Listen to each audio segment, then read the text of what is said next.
employed technologically advanced combat weapons to fight at close range. From bioarmor to mobile suits, there were many ways for war machines to quench their thirst for melee combat. Yet when compared to the technician, both of these paths steered away from the true essence of a mechanic, invention. Over 80% of blueprints were exclusive to technicians, so choosing either path would mean forfeiting the ability to create many higher-level gear and machines. The trade-off was that they were superior to technicians in combat, and to most more fun to play. After all, most people considered manufacturing classes to be boring. Technicians were always the least popular class, until version 3.0. In Galaxy, Han Xiao had made a technician, preferring them to the other two paths. So he had already set his mind on the technician path from the very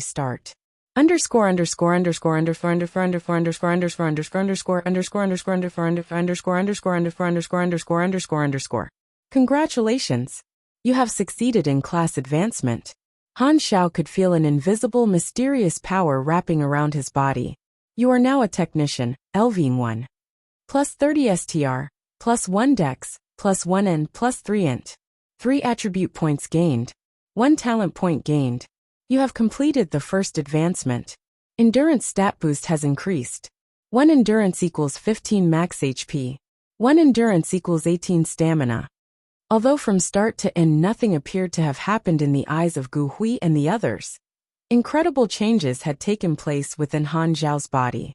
At present, the mysterious power enveloping him was not only granting him new power, it was awakening the dormant energy lying within his very cells, causing it to resonate. Suddenly the interface lit up.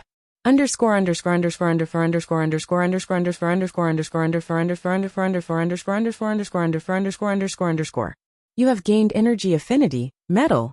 You have acquired a new ability, presence of mind. You have learnt energy training technique.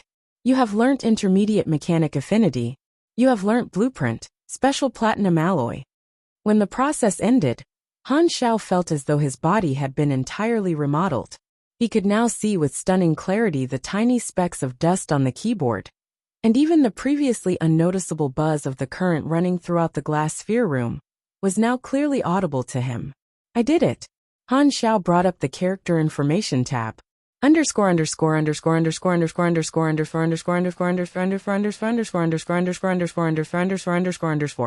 Name Han Xiao.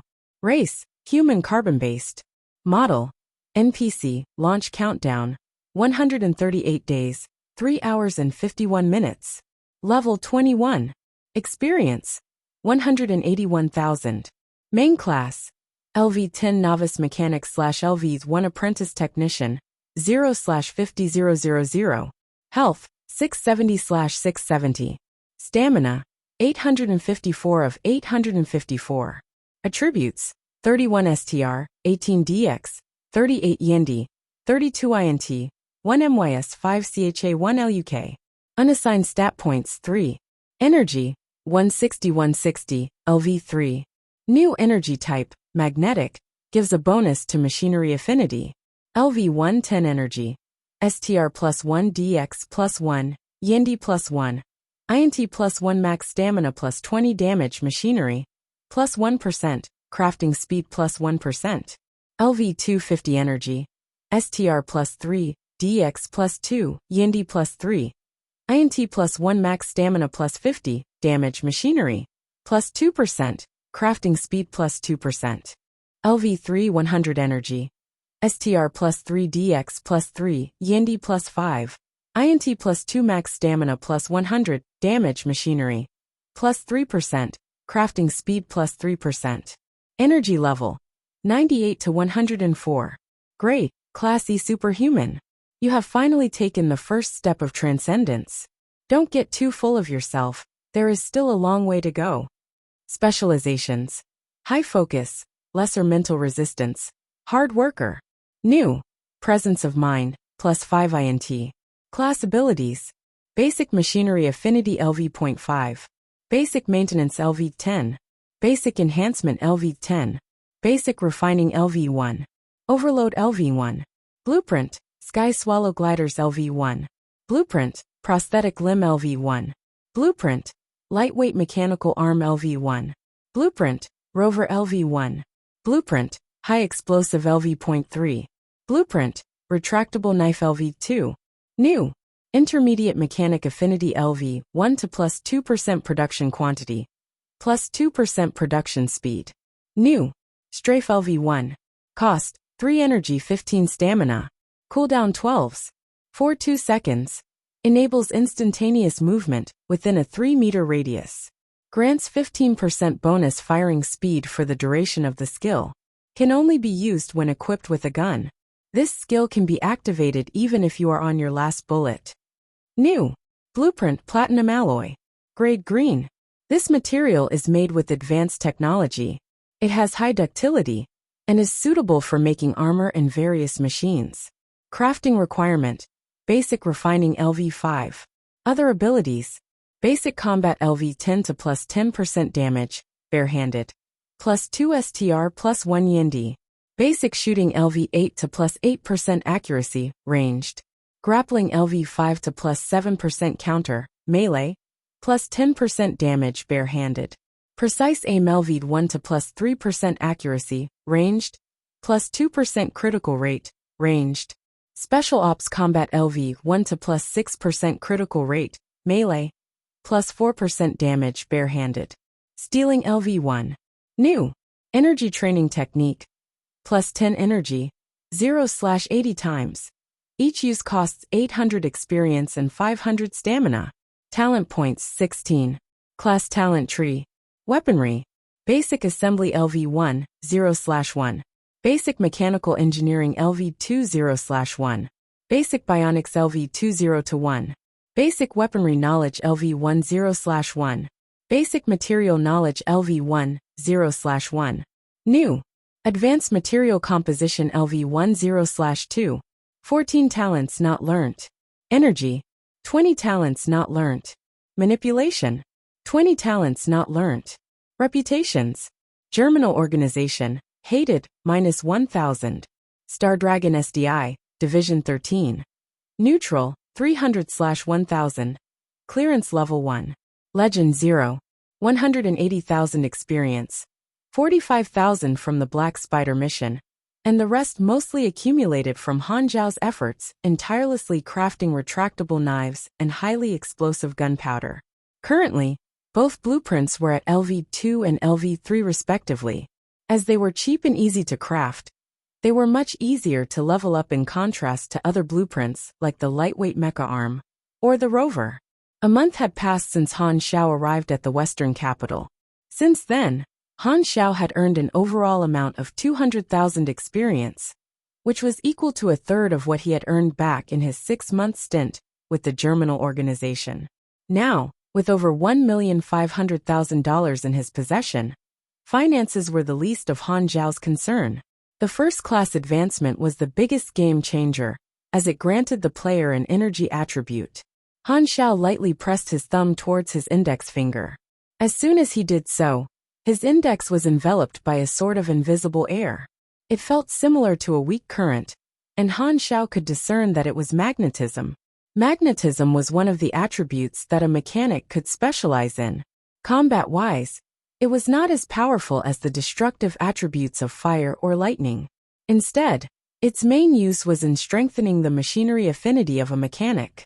It would eventually allow for automated crafting. Energy attributes were not limited to just the natural elements. Instead, they could be thought of more as concepts of how each class uses energy. For example, the energy attribute for psychics is spirit. Furthermore, energy attributes could also be nurtured and changed. For example, a pugilist who cultivated various techniques would be able to grasp the speed of wind, power of fire, or hardness of iron, etc. Abstract thinking and intermediate machinery affinity were self-explanatory, while strafe was an active defensive skill. If Han Xiao had chosen the path of Cannon Master, he would have gained 3 new skills. However, he only gained 1. Strafe, a defensive skill. Han Xiao was by no means a coward who did not dare to face the enemy head-on. But he did indeed prefer a dual-natured skill like this, that could be used both offensively and defensively to other flashy and high-damage ones. Furthermore, gaining unlimited ammo even if temporary, could prove to be useful. Energy training technique was a common skill acquired after the first advancement. It was a special type of growth skill that did not have a level system. Instead, its effects could be improved through repeated usage/practice that expended experience, and each use increased the character's energy, up until the skill's set usage limit. The user's energy attribute played an important part in the training effectiveness. Most energy-related training techniques utilized such a growth system. Energy was indeed an integral part of superhumans. It largely decided a character's grade and power level. The early levels of energy stages are as follows: LV1-10, LV2 to 50, LV3 to 100, LV4 to 200, LV5 to 400, LV6 to 1000. Not only did reaching the next energy level give each player bonus stats, there were also extra benefits that could be unlocked upon reaching certain levels.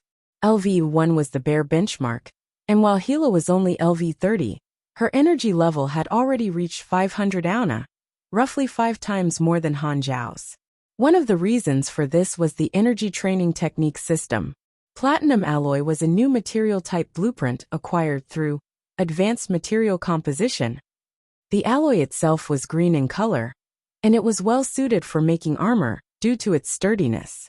Its crafting requirement was LV5 novice refining. Of the 180,000 experience at hand, Han Xiao decided to spend 25,000 to reach LV10 agent.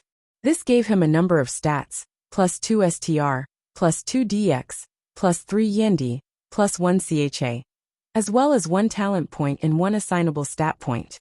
Advancement detected. Delete civilian class? Y/N. The civilian class was simply one of the default starting classes for new characters. It functioned as a tutorial class that could be deleted upon the first advancement. The experience that a player put into the civilian class would be refunded upon deletion, unless the unknowing player had maxed it out. Delete, I guess, mumbled Han Xiao to himself. There was nothing to lose from deleting it. The civilian class subsequently disappeared from the information window, leaving it to reflect only a max level, agent, as well as Han Zhao's character level of 21. Next, Han Xiao inputted another 45,000 experience points to raise basic shooting to LV10, which gave him 10% accuracy, plus 2 DX, and another talent point. In short, Han Xiao had just spent 70,000 experience points, but he still needed to save 64,000 for the energy training technique, leaving him with, yep, give me a second, 47,000 more experience points. I'll keep them for now, muttered Han Xiao, lamenting how quickly the experience points vanished. Fortunately for him, there was still the high explosive gunpowder that he had been stocking up on. It would ensure a steady stream of experience ahead. When the time was up, Gu Hui promptly escorted Han Xiao back upstairs, where Feng Jun had been waiting. Suddenly, Han Xiao remembered something. Alright, I heard that it was a guy called Korat who stirred up this incident. Help me get word out that I won't be selling anything to this person. Feng Jun grimaced. Do you think I'm a messenger or something? Han Xiao raised an eyebrow. Aren't you? Feng Jun opened his mouth, but no words came out. Fine, he groaned. He says he's blacklisted me. Korat laughed coldly, seemingly unfazed. All along, he had only been concerned with personal gain, and he did not see how Han Xiao could ever pose a threat to him. With the resolution of the incident, Han Xiao returned to the workshop, where 3 days went by peacefully. Having just advanced, Han Xiao spent the time adjusting to his newly upgraded body. With his past life's experience, he quickly got in sync and began to train with the energy training technique. Each training expended experience points as well as stamina, as stamina recovery rate was limited, and Han Xiao had to continue with manufacturing. He could only train up to 2 times a day. You have trained with energy training technique once. Mastery, 81%. Stamina, +3. Training effectiveness depended on the main stat of one's class. The main stat for mechanics was INT, so he devoted 4 unassigned points into INT, raising its total to 36. Previously, Han Xiao had needed to put quite a few points into STR and Yendi, but that was only for the purpose of escaping the germinal facility. From now on, he could focus solely on INT. The effectiveness of energy training technique was divided into 3 stages. +1 stamina for lower than 40% mastery. +2 stamina for 40% to 80% mastery. +3 stamina for 80% and above mastery. Han Xiao was right on stage 3. As Han Xiao had no other outlet to sell the retractable knife for now, and a few days had already gone by, he felt that it was about time to release the gunpowder. By now, he had produced thousands of bullets. He was just about to ring Li Yilin up when she beat him to it. "Leader is out of the hospital. He's called us up." Han Xiao found himself the last to arrive at the secret ops team meeting room, where other than the trio, was another man. The man's face was extremely square, and he seemed both righteous and stern. He looked extremely reliable, and currently had his lips pursed. "So, you are Han Xiao?" The team leader's eyes were filled with both unhappiness and caution as he examined Han Xiao. Han Xiao was caught off guard by him. Suddenly, Li Yao tugged on his sleeve and muttered to him, "He has the final say in who can join secret ops. But since your case was special, and you had the approval from the higher-ups without going through him, he's a bit, unhappy. But don't worry. Leader might be strict, but he's not a bad person." That explained things. Han Xiao was given a second shock when he turned to look at Li Yao. Li Yao's entire body was wrapped in bandages, and he looked very much like a giant rice dumpling, with only his eyes and mouth revealed. It was an extremely pitiful state. "Who beat you up?" asked a bewildered Han Xiao. Suddenly Li Yilin coughed. Li Yao looked as though he was about to say something, but changed his words. I fell down." Han Xiao gave him a weird look. His injuries were so serious. If he really fell, he must have done that fall 100 times if you're a man challenge. "Let me introduce myself," interrupted the leader. "I am the team's leader, Zhang Wei," he introduced, shocking Han Xiao a 3rd time. "How casual is your parents' naming sense? I think only Yi Qiu or Yi Fan could be worse." Han Zhao's response, for some reason, caused Zhang Wei to look confused. "You know Yi Fan from Xiao's military affairs?" Middle cough. "I mean, I worked with him a few times back in the hostel." Heavens! There really exists someone with such a godly name? That guy's rank must be S+. Anyway, continued Zhang Wei sternly, with your inclusion, our team is back to being a 5-man cell. Although your position is in the back line, I still have to say this. As your background is a complete mystery, and I don't trust your ability yet, I will continue to observe you for now. I don't care if it's some high-level agent who assigned you here. If you fail to meet my expectations, I will kick you out of the squad." Han Zhao's eyelid twitched. Trust did indeed take time to be established. Zhang Wei might have been blunt, but he was without a doubt simply acting the part of a responsible leader. Naturally, Han Xiao was not offended at all. However, the chances of him being kicked out were non-existent. After all, the top brass had decided things. Zhang Wei himself understood this fact, but as the leader of a squad, he could not just instantly accept someone whose background was a complete mystery. The higher-ups had not provided him with any information regarding Han Xiao. Furthermore, in his eyes, Han Xiao was still new, and it remained to be seen if he was truly capable. In their field of work, the slightest mistake could result in the gravest of consequences, so being assigned a new guy all of a sudden was not a laughing matter. Of course, it was not that Zhang Wei looked down on newbies. However, he believed that any new agent should have to go through 2 or 3 years of training before earning the right to even be considered for secret ops. Who the hell threw this guy to us? Do they think that we're babysitters? They're taking this far too lightly. Damn you all. As Zhang Wei continued to examine Han Xiao, he made up his mind to ignore the repercussions and kick Han Xiao to another team if he proved unable to gel with the squad. Meanwhile, Han Xiao did not know what was going through his mind, but he found that Zhang Wei's eyes were slowly filling up with animosity. Suddenly, Li Yao's laptop flashed, prompting him to turn his neck around with much effort. His expression changed as he yelled, "There's an urgent mission.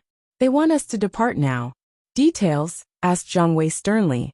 Ma Qingyang's team was ambushed during their mission to assault a Germinal base. The higher-ups want us to provide assistance immediately. They'll fill us in on the plane. Assaulting a Germinal base wondered Han Xiao. He could guess roughly what had occurred, having previously given Division 13 info on 3 of their bases. All 3 bases were situated within Star Dragon territory, which was why Star Dragon had been able to immediately mobilize its troops to destroy 2 of them. The destruction of these 2 bases had increased Han Xiao's achievement progress rate to 2%. However, the Germinal were no fools, and had clearly anticipated that the 3rd base would be attacked as well. They had clearly set up a trap. Zhang Wei promptly headed for the door. When he passed Han Xiao, he paused for a moment and frowned before instructing, "Li Yao, you will stay behind to provide support. Han Xiao, you are new, so this is a good chance for you. Stay with Li Yao and learn well if you want to become useful." Li Yao was about to say something, but he hesitated. Han Xiao smiled and simply replied, "Fine." As Zhang Wei did not participate in the Black Spider mission, and had only received a flowery description of events from Li Yilin, he did not trust in Han Xiao's ability yet. Han Xiao sighed inwardly. He understood this well. Han Xiao pondered for a moment, before holding Li Yilin back, to pass her 4 magazines of high-explosive ammo. "Consider it a gift from a friend." Li Yilin's eyes lit up upon seeing them. "Is this your new invention?" Han Xiao chuckled. "Don't squander them, they can start quite a fire." You have triggered the E-Class mission. Rescue. Mission description. Provide assistance to the Secret Ops team, being chased by the enemy. Your role is to assist your teammates in completing this mission. Mission requirement. Successfully rescue Ma Qingyang's squad. Mission rewards. 8,000 experience. Bonus rewards none. 8,000 experience only, lamented Han Xiao. Fitting for a backline support, I guess. Brother Han, said Li Yao. Leader isn't particularly against you or anything like that, so don't worry about it. I know, replied Han Xiao casually, which eased Li Yao's worries. He then swiftly popped up 3 laptops, and worked away at them to adjust the video and audio feeds. From the first-person footage on the screen, they could see that the trio had already boarded the aircraft. Beneath HQ was a special railway used to quickly transport agents and staff to a landing site. On the jet followed another team of 12 Secret Ops agents. And on the way, Han Xiao, Li Yilin, and Li Yao made small talk, while Zhang Wei and Lambert closed their eyes in rest. An hour later, the jet arrived at their destination. It was a cold desert filled with long stretches of dunes, and a bright, scorching sun was hanging in the azure sky, the intense heat of which caused the air to shimmer and the ground to simmer. Upon contact with the sand, the agent's boots instantly gave off a burnt smell. We have arrived, reported Zhang Wei in a deep voice. The trio were fully equipped. Li Yilin, still with that yellow hoodie and black bodysuit, had a retractable knife by her waist, and a black bag over her back that contained the lightweight mecha arm. Lambert carried 10 modified retractable daggers, and a huge large-caliber rifle. And Zhang Wei, whose equipment gave even Han Xiao a shock. It was a powered armor suit. Zhang Wei's entire body was covered inside a sturdy, grayish suit of armor that spotted a few scars of battle. The helmet would have fit right in with the Middle Ages, and only had openings for vision, but the arms were modified and fitted 2 thick-barreled machine guns. The ammo belt was concealed within the armor, but the reload chamber was located near the thighs. On the back of the suit hung a hexagon shield of steel, reminiscent of a tortoise, and overall, the suit made Zhang Wei look like an incomparably heavy, giant clunk of iron that was designed for show. It spurred Han Zhao's interest. This is the prototype for the combatant armored suit, one of the few suits available back in version 1.0. As the 6 nations each possessed different kinds of advanced knowledge, the suits that they engineered differed from one another. Theseus was the nation that initiated development of the armored suit, and sometime after the game's launch, they made the combatant armored suit, a mini-modular mobile suit, the first of its kind on planet Aquamarine. At present, it was probably still under development, but although what Zhang Wei was wearing was just a prototype, Han Xiao wondered how Division 13 were able to acquire Theseus technology. In Galaxy, players who were exalted with Theseus could purchase the combatant armored suit from them. They were extremely pricey, and even routine maintenance and repairs cost well over tens of thousands. It was not something that most players could afford. As a backline support, Han Zhao's duty included maintenance of equipment, so Zhang Wei's armored suit would probably fall into his charge as well. Without encryption measures in place, technicians were able to reverse engineer blueprints. If the technician already possessed the required knowledge, it would make the process faster. But even without any, it was still possible to reverse engineer a piece of machinery or technology, just that it would take much more time and require astronomically larger amounts of experience. Furthermore, the results would often come out as incomplete. The required knowledge for crafting the combatant armored suit was an advanced weaponry knowledge possessed by Theseus. Han Xiao bit his finger. If he could reverse engineer the blueprints of the armored suit, then even if incomplete, they would still provide him with a new means of combat and boost his combat power. However, when he thought of how he could better spend the experience on the other more valuable and useful blueprints in his memory, he gave up the idea.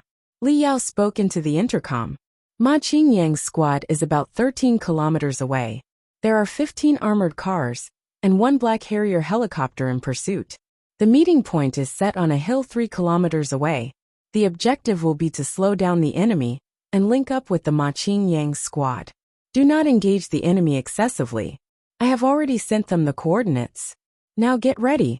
His instructions were clear, as befitting of a backline supporter, functioning as a third eye to provide precise coordination and tactical advice. The trio and the field team swiftly arrived at the hill, where they lay in wait for the enemy. Soon after, the sound of engines began to approach, and on the vast desert plains appeared a single vehicle being chased by over a dozen others. The sound of gunfire was incessant, and behind the fleeing car was a continuous trail of smoke and blasts. Aboard were none other than Ma Qingyang's squad. "Ready," ordered Zhang Wei sternly as he closely waited for the germinal vehicles to come in range. "Fire!" Suddenly, from behind the hill, a rain of metal dense enough to cover the sky descended upon the surprised germinal agents. Bullets rang and clattered nonstop as they hit the armored vehicles. Upon the sudden ambush, the leading germinal vehicle immediately spun around to avoid direct hits, almost overturning as it skidded. Zhang Wei's twin guns roared like fire-spewing dragons as they unleashed an endless stream of large-caliber bullets onto the nearest 2 all-terrain cars. Within the space of a few seconds, the 2 cars exploded into balls of flames. Meanwhile, Lambert was showcasing his skill with the rifle. He remained still as he fired shot after shot of steel core bullets with 100% accuracy to halt the enemy's advance. The reinforcements are here. Aboard the fleeing car, Ma Qingyang and his teammates rejoiced. Almost the entire team had sustained injuries and were lying down. As they neared the hill, Ma Qingyang stuck his head out from the window of the driver's seat and yelled, "Old Zhang, there's too many of them. Quickly flee." Right at this moment, a strange gale of wind suddenly descended upon the rescue team's location. The dancing sand began to form the image of a ghostly face. The sight of it was both unnerving and ominous. "Duck!" bellowed Zhang Wei as he hurriedly dropped to the ground to roll away. As the armored suit was too heavy, he did not have many other choices of movement. Li Yilin and Lambert were the quickest to react, and they managed to duck to a side. As the gale crashed onto the ground, the blast sent a number of field agents flying. Zhang Wei suddenly felt a sharp pain throughout his mind, and his nose started to bleed. As he looked around, to his horror, the other field agents who had not been able to run away in time were all bleeding profusely from their orifices as they twitched uncontrollably. "Mental attack," yelled a shocked Zhang Wei. "The enemy is a superhuman." As he looked towards the enemy fleet to find the source of the attack, he noticed the hood of one of the cars open up, and a slender woman in a jet-black leather suit jumped out and started running towards them at an incredible speed. Her head full of red hair floated behind her, making her seem like some kind of red and black flash of lightning. Hila's eyes were emotionless. With a wave of a hand, another ghostly face appeared in midair in front of Zhang Wei. The wind wailed horrifyingly. "No, that's not the wind. That is the screaming of souls." Necromastery. This was indeed Hila's ability. Zhang Wei's consciousness began to grow blurry, causing him to crumple to the ground. If it were not for his strong physique, he would probably have died on the spot. Back at Division 13, Han Xiao furrowed his brows. Pushing Li Yao to take command, he barked, "She is the Germinal's combat commander. Quickly flee." Zhang Wei was about to reprimand Han Xiao for snatching command when, to his surprise, he discovered that Li Yilin and Lambert were unhesitatingly retreating. It appeared as though they fully trusted in Han Zhao's judgment. Is the new guy that reliable? Suppressing his shock, Zhang Wei gritted his teeth and stood up to activate the thrusters by his legs, allowing him to jump 5 to 6 meters a leap. As he bounded after the pair, he continued to fire cover shots towards Hila to slow her down.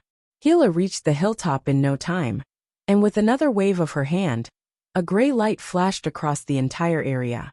The remaining field agents instantly collapsed to the ground. There was no apparent injury on their bodies, yet all of them had ceased breathing. Han Zhao's expression was extremely grave. He had known all along of Hila's true strength. It was a thing of fortune that he had not needed to face her during his escape. In Galaxy, her powers were classified as having the exceedingly rare potential of S-class, surpassing the heavenly level. At present, Hila's power was still but a fraction of what she would eventually become capable of. Yet even this bit was still too overwhelming. She's too fast. Li Yilin, it's up to you. Without a moment's hesitation, Li Yilin turned around to face the incoming Hila. As she kicked towards her direction, a yellow burst of energy shot out that managed to push Hila back a few steps. Pugilist. Hila squinted at Li Yilin as she clasped both hands together, conjuring an even larger ghostly face that smashed towards her. Maintaining her composure, Li Yilin ducked underneath the ghostly face with a slide and managed to avoid a direct hit. As she approached Hila, she whipped out the retractable knife by her waist and gave a mighty cleave. Hila's eyes widened at the suddenness of her blow, and she did a tumble on the ground to evade. Seizing the initiative, Li Yilin followed up with a series of powerful strikes with her legs. A stamp, a smash, a sweep, and a kick. The string of attacks flowing beautifully like a dancing swallow. Fast enough to create afterimages, but Li Yilin was certainly not just about speed. The force of her blows backed her killing intent. Swallow style. On the receiving end, Hila wrapped her arms with a gray aura to strengthen them, allowing her to block each blow with them. The fact that Hila did not seem to be receiving any damage at all only went to show how far apart they were in terms of strength. Li Yilin specialized in close combat, yet could not overwhelm her. The exchange lasted for only a few seconds, but anything could have happened in that short span of time. Use the mecha arm. It'll let you help Lambert get a chance to snipe her. Biting her lip, Li Yilin quickly inserted her left arm into the bag and pulled it out with the lightweight mechanical arm equipped. With a powerful strike combining her own power with that of the mecha arm, she finally managed to break through Hila's defenses by blowing her arms away, leaving her chest exposed. The mecha arm followed through into her flesh. A direct hit. Hila's face flashed red momentarily, and with a low harumph brought her palms together and rubbed them slowly. And as soon as she did so, the gray aura wrapping her arms began to revolve faster and faster. Next she threw down both arms, palms facing the ground. And from where she stood, powerful winds began to arise, assaulting the entire surrounding. Li Yilin hastily retreated backwards. But even so, her mind was still struck by the mental attack, causing her soul to feel like it was being torn apart. The pain was indescribable, and 2 streams of blood trickled down from Li Yilin's nose as her vision seemed to turn upside down, causing her to nearly lose her balance and fall over. As Hila examined the familiar visage of the lightweight mecha arm, she yelled in rage and shock. "How are you related to Zero?" "Zero? Who?" Li Yilin was bewildered. Right at this moment, Lambert saw his opportunity and fired a shot. Hila's expression changed at the sound of the sniper rifle, and she immediately lunged sideways to dodge while enveloping her entire body with her gray aura. The large caliber sniper rifle bullet hit her on the shoulder, sending her spinning backwards in the air, as though hit by a train at full speed. "Zhang Wei, quickly take Li Yilin and run." Zhang Wei did not take offense at being directly called by name. It was with Han Zhao's direction that Li Yilin and Lambert had managed to injure the scary woman, and he now had some trust in Han Zhao's judgment. He hurriedly lifted Li Yilin in his hands and turned around to leap towards Ma Qingyang's vehicle. As they retreated, the remainder of the Germinal fleet arrived at the foot of the hill, and they began to open fire. Sparks flew as the bullets deflected off Zhang Wei's armored suit, only leaving dents and marks. Zhang Wei did not even bother to take a look behind him. All that was going through his head was that the armored suit was truly his lucky charm this day. In the past, he had always had grievances over it being too heavy, but now, it was proving to be extremely reliable. "Get in the car," yelled an anxious Ma Qingyang as he hurriedly slowed down for them. The trio managed to board the vehicle, but it was a close shave.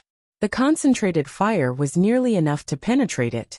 Now that they were in the clear, Zhang Wei finally had time to assess the enemy's status. Their fleet was not fast enough to catch up with them, and that powerful superhuman had not gotten up yet. As long as they made it to the aircraft, everything would be fine. "We're safe now." Zhang Wei let out a sigh of relief.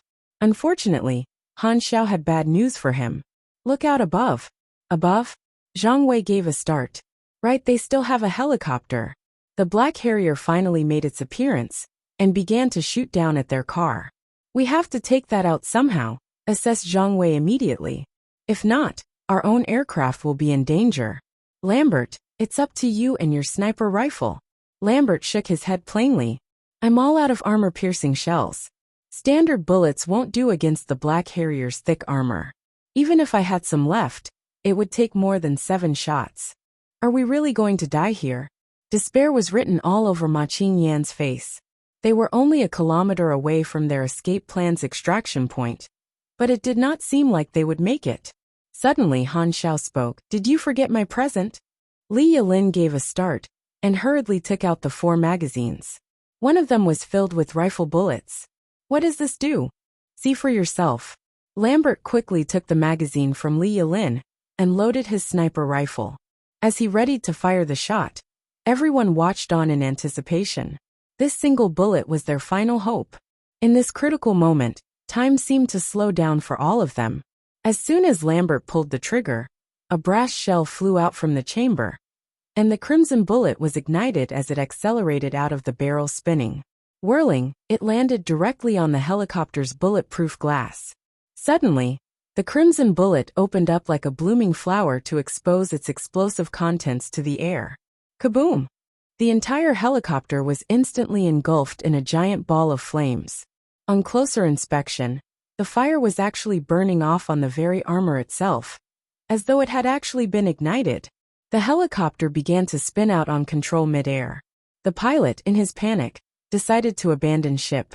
On board the car, everyone was completely stunned by what they had just witnessed. Slowly, their attention turned towards the magazines that were full of the magic ammo. Even reinforced armor was ignited. "What the hell is this ammo?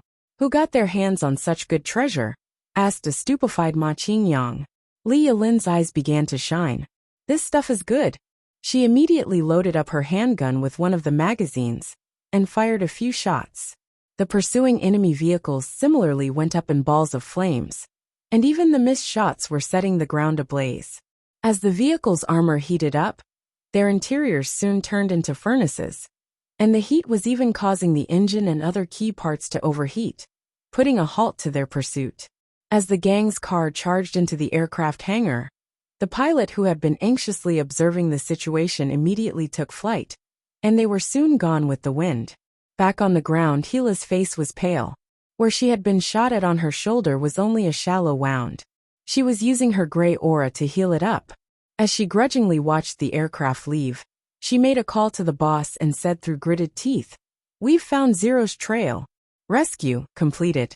You have earned 8,000 experience points. Plus 100 reputation, Star Dragon SDI. Bro Xiao, you're the best." Li Yao's eyes glowed with admiration. "Heh, you only just realized," replied Han Xiao with a hint of smugness. Zhang Wei, realizing that he had misjudged Han Xiao, apologized. "Sorry for doubting your ability before. Today, we only made it out alive thanks to your guidance and your equipment. Welcome to the team." A late welcome was better than none. Han Xiao chuckled. "No need to apologize over such trivial matters. I'm a gracious man." Zhang Wei felt a shiver down his spine. Han Xiao's words sounded odd to him. "Oh right," continued Han Xiao, Who made your armored suit? Oh, this is just a prototype of the combatant-powered armor. It was among the spoils of war, during the battle with Theseus a few years back. Presently, it's the only functional one we have. They tried to reverse engineer it, but as progress was too slow and maintenance proved troublesome as well, it was handed to me. The combatant armored suit's crafting prerequisite was the advanced weaponry talent, large-scale remodeling, which was also required to craft many other power suits, machine frames, and other larger combat machinery. If Theseus had only just created the prototype, then Stardragon would definitely be much further behind. Han Xiao saw his chance. You can leave the maintenance to me. Sure, rejoiced Zhang Wei. He now trusted Han Zhao's ability. Is this special bullet a new invention of yours? Interrupted Li Yilin excitedly. Han Xiao proceeded to fully explain the use of the high-explosive gunpowder. Regular incendiary ammunition required a flammable target to work effectively, but the high-explosive gunpowder contained a special chemical that could activate upon simply coming into contact with the air and light up anything that it came into contact with. Its temperature and power were comparable to a Molotov, but what made it scary was that this power could be harnessed within bullets. Everyone could see how this was a game-changer. Are you selling this? Asked Ma Qingyang animatedly. Of course, 50 a bullet. Now that they had proved effective, it was a good time to release them. I want 200, replied Ma Qingyang immediately. 20 handgun bullets, 150 submachine gun bullets, and 30 sniper rifle bullets. Okay, answered Han Xiao. You can collect them in a day. You can start to collect orders. He instructed Li Yilin privately. Like before, I'll give you a 20% discount. Li Yilin's lips curled into a grin. News of how the mission unfolded spread like wildfire in Division 13. Naturally, the incendiary bullets became the talk of the town. Han Zhao's new product. I heard that that's what saved their lives. The retractable knife incident had already garnered Han Xiao a lot of attention. Upon Ma Qingyang's order of the bullets becoming public knowledge, many agents came forward to inquire about them. As a way of repaying Han Zhao's team for rescuing them, Ma Qingyang held a live demonstration in the practice field. Everyone was stunned by the power of the incendiary bullets, and the first thing they did after the demonstration was look for Li Yilin to place orders. Everything was going according to Han Zhao's plan. It was a revolutionary invention, and this time, the top brass knew they had to make sure that things would not end up like the previous fiasco. They even brought the research director in for a warning before he even did anything. The division offered Han Xiao numerous terms to provide both field ops and special ops with the new bullets, and he agreed to sell them at a slightly lower price of $20,000 for 500 bullets. In just the first day alone, Han Zhao's stockpile of a few thousand bullets was sold out, earning him $200,000. Coupled with the $1,500,000 that he had earned from the underground network, his savings were not small. After the class advancement, Han Zhao's production speed was raised considerably, and he focused solely on producing the gunpowder. As a show of support, Division 13 decided to provide him with cartridges and shells, which greatly sped up the process. Each batch yielded around 300 bullets, and Han Xiao was able to produce over 10 such batches a day. Crafting a bullet gave Han Xiao 5 to 10 experience points, so he was able to earn up to 30,000 experience in just a single day. It was probably the fastest experience growth ever by a mechanic of his level. Not selling to me. Korat was fuming. Initially, he had thought that a simple apology would resolve the grudge between him and Han Xiao. After all, money was money. However, Li Yilin actually shut the door tight on him. Han Xiao said that you're on his blacklist, and he instructed me not to take either your money nor your apology. The other agents who had initially thought of reporting the retractable knife had Korat to thank for taking the initiative back then. Or else, they would be in the same predicament as him now. When Korat offered to buy the bullets from his colleagues at a higher price, he found out that none of them were willing to. Even when he set his price at 200 a bullet, no one agreed, not even his closest colleagues. He was clearly being ostracized, but he could not understand why. Until one of his old friends told him, selling to you would offend Han Xiao. No one would want to risk being blacklisted by him, seeing as to how he probably will come up with more good stuff. Who would help you at their own expense? His words served a wake-up call to Korat. To think that it was the complete opposite back then. For money, he chose to trample over Han Xiao. Unfortunately, it was too late for regrets now. Meanwhile, in a workroom, Luo Xian opened up a box before him to reveal 20 incendiary bullets. He had gotten someone to help him acquire them. Han Xiao had only blacklisted Korat and his team, not Luo Xian. In Han Zhao's eyes, Luo Xian had simply been doing his job as part of the research department in trying to reverse engineer his blueprints. At the very least, he did not seem as vile to Han Xiao as Korat did. Now that the research department was being kept under watch, there was no need for Han Xiao to worry about them. Moreover, Luo Xian was also just support staff like him. However, this inexplicably caused Luo Xian to become resentful of Han Xiao. Damn you, Han Xiao! Do you look down on me so much that you ignore me? What he did not realize was that Han Xiao did not look down on him. Instead, Han Xiao had never even seen him before. To avoid offending Han Xiao, the research director laid down an order preventing anyone from researching Han Zhao's bullets. But Luo Xian naturally did not care. And he still thought of himself as superior to Han Xiao, and that he could easily reproduce the bullets, like with the retractable knife. If I succeed, the higher-ups will definitely value me even more. I cannot afford to fail. The more Luo Xian thought about it, the more perfect his plan seemed to himself. Taking a deep breath to prepare himself, Luo Xian began to work at opening the bullet up. What he needed to do was examine the properties of the incendiary agent inside. Clank! Luo Xian managed to extract the bullet case. The next step would be to open it up and extract the contents with a special suction tube to prevent friction. Carefully, he opened the bullet case. Success! Now I will just have to analyze dash. Suddenly, a blazing light filled up his entire vision. Ring! The shrill of the fire alarm rang through the hallways as the fire spread. Thick, black smoke filled up the entire research department as the research staff headed for safety. The sprinklers quickly put a stop to the spreading fire. But many documents were ruined, and sparks were flying out of some computers and machines. The walls and ceiling were filled with black burn marks. What could have caused the fire? Wondered the heartbroken research director aloud as he looked at the ruins. Security soon arrived to begin inspection. The fire started from the workshop. Luo Xian, his entire body soaking wet, and his entire face black, was supported out by the guards. All his hair had been burnt off, including his eyebrows, and he looked just like a soy egg, or rather a century egg. Being able to react quickly, in addition to having a fire extinguisher nearby, saved him from further disfigurement. He had not expected the incendiary agent to be gaseous. It combusted the very second it came into contact with the atmosphere. Luo Xian had clearly overestimated himself.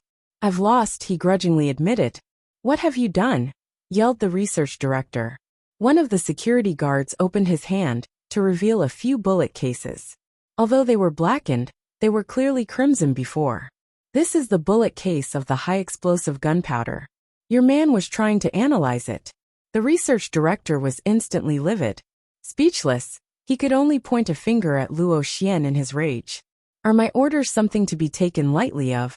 When the higher-ups investigate, this will all fall onto me again. You bastards! Gu Hui also arrived at the scene. His face darkened upon seeing the wreckage. Explain yourself. The research director yanked Luo Xian before him, and said through gritted teeth, he did this all by himself. Gu Hui looked at Luo Xian plainly. Do you have anything to say for yourself? Luo Xian lowered his head. He had thought that he would succeed and earn merit. But instead, he had now ended up disobeying orders on top of causing damages to the headquarters. This was probably the end of his career. You will go back to logistics, stated Gu Hui coldly before turning around to leave. Luo Xian shuddered. Before, he had left the logistics department on bad terms. A return did not bode well for him. True enough, when he arrived at the logistics department, his past colleagues all ignored him when they saw him. Even the logistics director, who had had high hopes for him in the past, was unwilling to see him. He only sent a secretary to inform Luo Xian of his new position in a small team.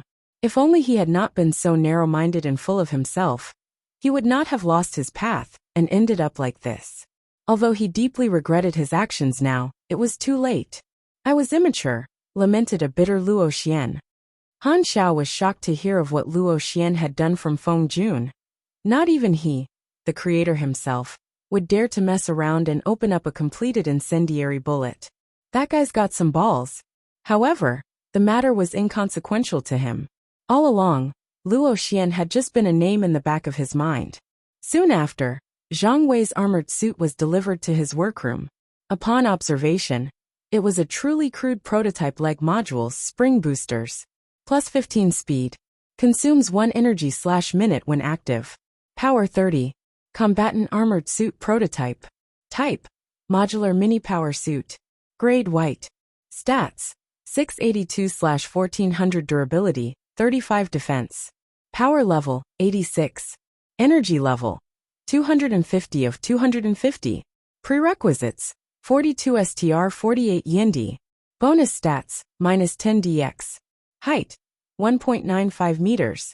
Weight: 370 kilograms. Control method: manual full. Energy source: electricity. Combat consumption rate: 5 energy/min. Core power: 125 of 130. Frame module: spring piston absorber. Reduces load by 65%. Power 20. Right arm module. Large caliber tri-barreled machine gun. Damage: 105 to 125.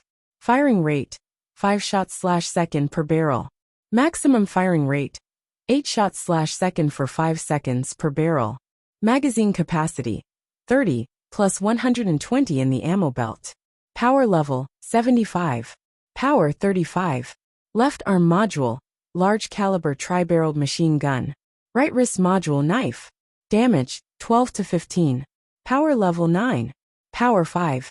Attachment: infrared vision. Power: not applicable. Attachment: 6-tipped shield. Reduces incoming damage by 12%. Power: not applicable.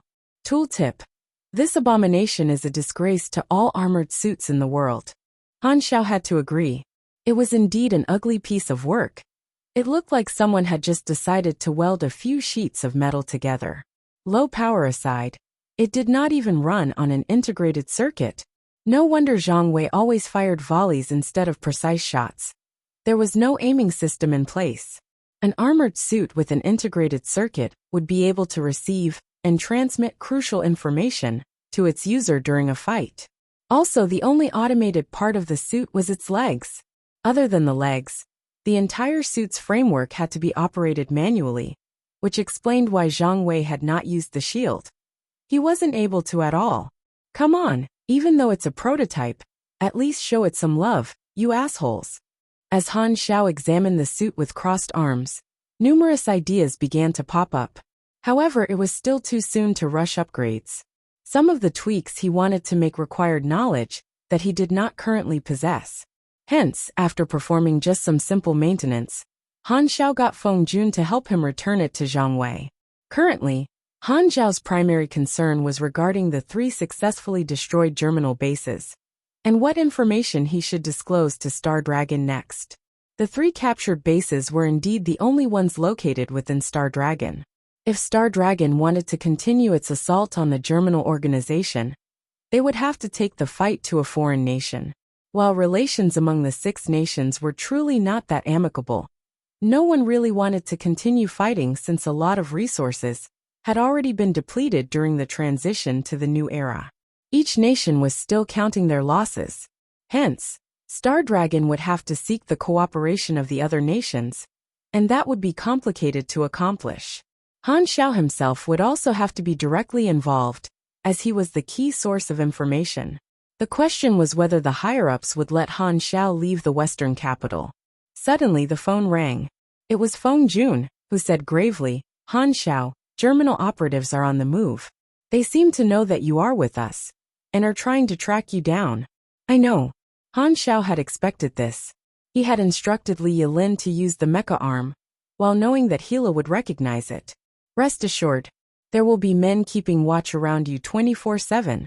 The western capital was Division 13's territory. Even if the Germinal organization were to find out Han Xiao's exact location, they would probably not be able to touch him. Not easily, at least. Still, as there were several superhuman assassins amongst their ranks, Han Xiao knew that he could not afford to let his guard down. Looks like I should prepare some defensive measures. Help me draw 2 Berserk Eagle handguns from the armory. The Berserk Eagle was a close-range, large-caliber handgun. It had an effective range of 30 m, where its power was comparable to that of a sniper rifle. It would work wonders with Han Xiao's strafe. However, Han Xiao would need more.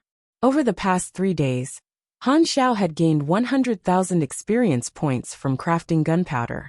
He decided to spend 40,000 to raise basic refining to LV5, fulfilling the requirements for crafting the platinum alloy. It's time for upgrades. A few days ago, upon learning of the appearance of the mecha arm in the hands of a Star Dragon agent, the boss came to the conclusion that it must have been Zero who leaked information on their 3 bases to Star Dragon. Is he a psychic? The boss found it hard to explain how Zero could have accessed top-secret information. In fact, he had not once suspected Zero. Instead, he had mistakenly assumed that there was a traitor amongst his ranks. As a result, he had even wrongly killed one commander. His mind flashed back to a month ago, where Zero had declared his intention to destroy them. The boss clenched his fist. I may have underestimated you, but you are still a nobody. I don't believe that you possess more intel. Pass down my order.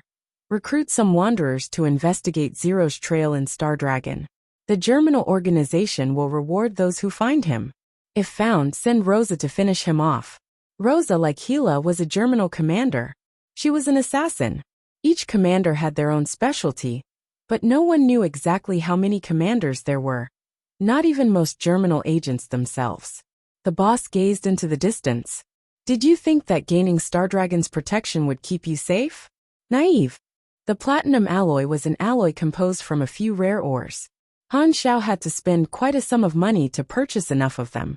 After making the alloy, Han Xiao used it to craft a retractable knife and another lightweight mecha arm. Both had above-average stats, as expected, and the retractable knife was even of a higher grade. Retractable platinum knife. Grade green. Base stats: 24 to 28 damage, 355 durability.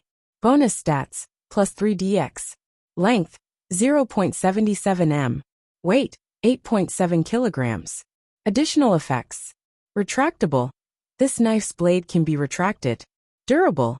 The platinum alloy in this knife makes it less susceptible to wear and tear. Note: this knife can even be used as a shield. The following day, Feng Jun came over to deliver the 2 Berserk Eagles. The Berserk Eagle had a slight longer barrel than the average handgun, and it was much more destructive at close range. Upon testing, they proved capable of blowing a chunk out of a test dummy's head. The recoil was also extremely powerful, but Han Xiao possessed enough strength to tame the beasts. They would serve as his protection against assassinations alongside the platinum retractable knife. Han Xiao also altered his clothes to conceal several magazines, 2 magazines of incendiary ammo and 4 regular ones. For regular ammo, Han Xiao chose to use steel core bullets, as their penetrative power suited the Berserk Eagle well. Han Xiao brought up the information tab to check his remaining experience points. He currently had close to 200,000. In version 1.0 Galaxy, it was thought for a while that investing experience points into skills instead of leveling was optimal. The reasoning for this was that, since the death cost was low around LV 20 to 30, it was an optimal level range to grind PvP. Unfortunately, it had all been someone's ploy. When the system congratulatory message popped up to celebrate the first LV 60 player in version 1.0, the entire server was first stunned, then outraged. It was none other than the same guy who had advocated the theory of self-capping one's level. Han Xiao decided to spend 180,000 experience points to level up 3 times. Novice Technician has leveled up. Plus 30 energy, plus 1 DX, plus 1 Yendi, plus 1 INT, plus 3 unassigned stat points, plus 1 talent point. Novice Technician has leveled up. Plus 30 energy, plus 1 DX, plus 1 Yendi, plus 1 INT, plus 3 unassigned stat points, plus 1 talent point. Novice Technician has leveled up.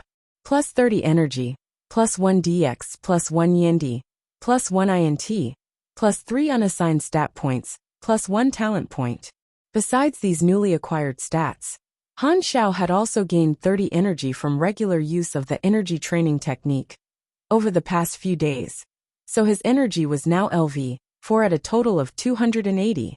LV4 energy, 200, plus 3 STR, plus 4 DX, plus 5 Yendi, plus 4 INT, plus 150 max stamina, plus 4% crafting speed, plus 4% machinery power. In total, Han Xiao gained plus 10 STR, plus 10 DX, plus 14 Yendi, plus 8 INT, plus 320 max stamina, plus 10% crafting speed, and plus 10% machinery power from energy bonuses, which made up nearly a third of his total stats. Initially, Han Xiao had invested quite a number of points into STR and Yendi in order to ensure his survival during his escape from the Germinal laboratory. But now, as he could focus solely on INT, which was all that a technician needed, he immediately spent all 9 unassigned stat points on INT, reaching a total of 58 points. Now LV24, and also a LV4 Novice Technician, Han Xiao's combat power was at 160 ONA. At this rate, I should be able to remain much stronger than the first batch of players for a while. Suddenly, a notification sound played. When Han Xiao opened up the notification, he received a huge shock. Beta testing has been scheduled. Retrieving information. Retrieval complete. Beta test period, 12 days. Beta testing? I completely forgot about that. Han Xiao vaguely remembered that the beta test had been a 2-day event. As time was accelerated by 6 times in Galaxy, that translated to exactly 12 days. The beta test period was extremely short, and only had 30,000 slots. Most of them were taken up by big corporations and gaming organizations, leaving only a fraction to be distributed through a lottery system. Han Xiao was not lucky enough to win a slot. From his memory, the beta test was held only a week before official launch, translating to about over a month inside the game. Yet, on the system information interface, the countdown still displayed 130 days. Could it be that the in-game clock runs differently when service is down? That must be it. Each version update takes 2 or 3 days to go live, but between updates years could have passed by in-game. It makes sense. Han Xiao rubbed his chin with his fingers and realized that a beard was growing. He had been in Galaxy for over half a year. He suddenly remembered a controversial version update from his past life, the Chosen Ones. This version update was unlike any other.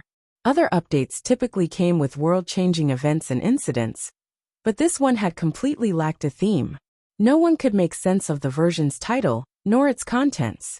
Suddenly, the interface lit up, giving Han Xiao a start.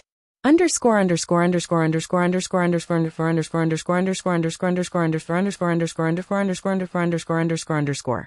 NPC functions unlocked. Discussion board unlocked. NPC functions? What's this? As it did not come with any further information, it seemed that Han Xiao would have to figure it out on his own. In any case, it was likely to do with the ways that NPCs interacted with players, such as handing out quests, buying and selling goods, and imparting skills. In the beta test, the 30,000 players were distributed across over a dozen planets. Han Xiao was not too concerned over this, as 1,000 or 2,000 players per planet would not really have much of an impact.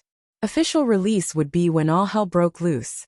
Nonetheless, interacting with some of them would be a good opportunity to learn more about his NPC functions. The discussion board, on the other hand, was something that Han Xiao was already familiar with. It was an internal forum that players frequented a lot, especially while waiting to revive. To think that we would meet again. It's probably only unlocked now due to the time being synced up. The button for the discussion board was located on a corner of the interface. Upon opening it up, Han Xiao was greeted by an empty forum.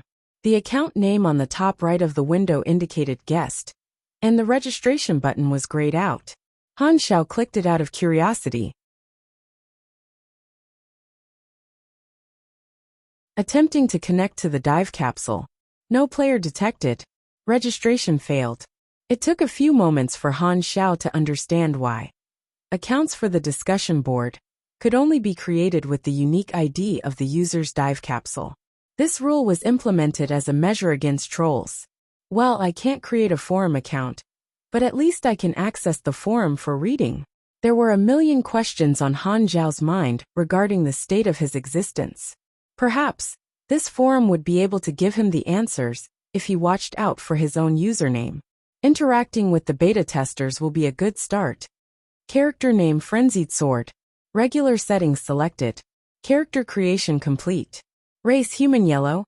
Based on your preferences, you have been matched to Planet Aquamarine. Starting Zone, Bighorn Village. 24.152, 182.644. Spawning. Please wait. Bighorn Village was one of several starting zones on Planet Aquamarine.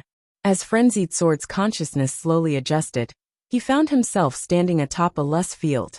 The warmth of the sun felt just like it was real, and so too did the earthly smell of the soil.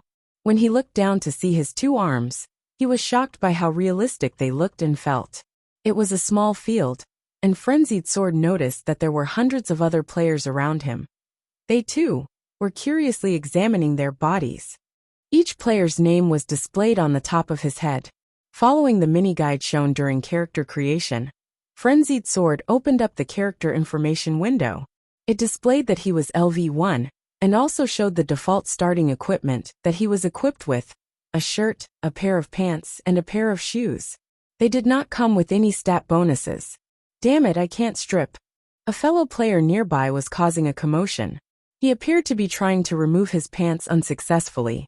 What the hell are you even trying to do that for? The alarmed Frenzied Sword decided that moving away would be a good idea. Frenzied Sword was a professional gamer, albeit not so well known. Aspiring professional gamer would be more accurate. He had only recently joined the scene, so he was by all counts a newcomer. He had been keeping a close eye on Galaxy ever since learning of its promising esports prospects. So when the beta test was announced, he immediately asked his association for a slot. As the saying goes, the early bird gets the worm. Frenzied Sword was determined to succeed in this new game. Conversation broke out amongst the crowd. This is so realistic. What should we do now?